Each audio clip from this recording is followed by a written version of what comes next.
6.5% of all patients we tested are positive. That's actual, unfiltered, non-political data.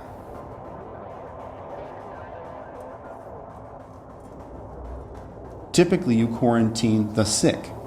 We've never seen where we quarantine the healthy. We've tested 5,213 people, and we have 340 positive COVID cases. Well, that's 6.5% of the population. That equates to about 4.7 million cases throughout the state of California. That means you have a 0.03 chance of dying from COVID-19 in the state of California.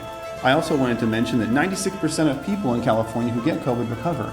We found 6.5%, and then California has found 12%. So the more you test, the prevalence number goes up, and the death rate stays the same. So it gets smaller and smaller and smaller.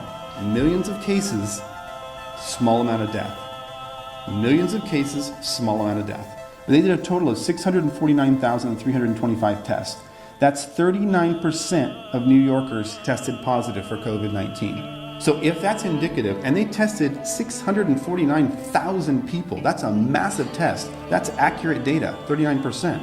Millions of cases, small amount of death. Millions of cases, small amount of death. And we've tested over 4 million.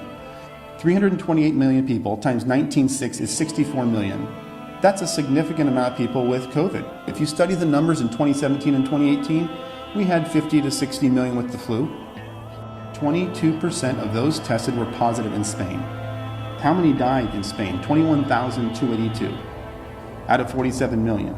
You have a 0.05 chance of dying from COVID as a citizen of Spain, and a 90% chance of recovery from COVID. What's the population of Sweden? About 10.4 million. About 2 million cases of COVID in Sweden. And how many deaths? 1,765.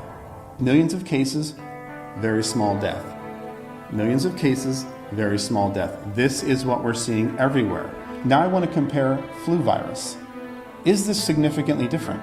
45 million total cases in 2017 with about 62,000 deaths, or a 0.13 chance of death from flu in the United States.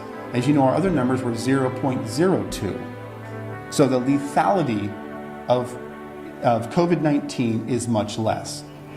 Widespread, small amount of deaths. It's similar to flu, as a matter of fact. I'm following the science. This data is generated by the CDC, World Health Organization. So quarantining and social distancing is worse for us, you're saying? It decreases your immune system. You need interaction. 6.5% of all patients we tested are positive. That's actual, unfiltered, non-political data. We've never, ever responded like this in the history of the country. Why are we doing this now? I would have done what Dr. Fauci did, so we both would have initially. Is the flu less dangerous than COVID? Let's look at the death rates. No, it's not. Well, there's two ways to get rid of a virus, right? Either it burns itself out or herd immunity. It is not statistically significant whether you lock down or not. So why are we doing it?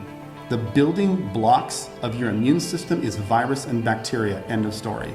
I guarantee when we reopen, there's going to be a huge amount of illness that's going to be rampant because our immune systems have weakened. I say, do we need to still shelter in place? Our answer is emphatically no. We also need to put measures in place so economic shutdown like this does not happen again. We need our furloughed doctors back. We need our nurses back, because when we lift this thing, we're going to need all hands on deck. So if we don't lift, what is the reason? And then eventually we treat this like we treat flu. I don't need a double-blind, clinically controlled trial to tell me if sheltering in place is appropriate.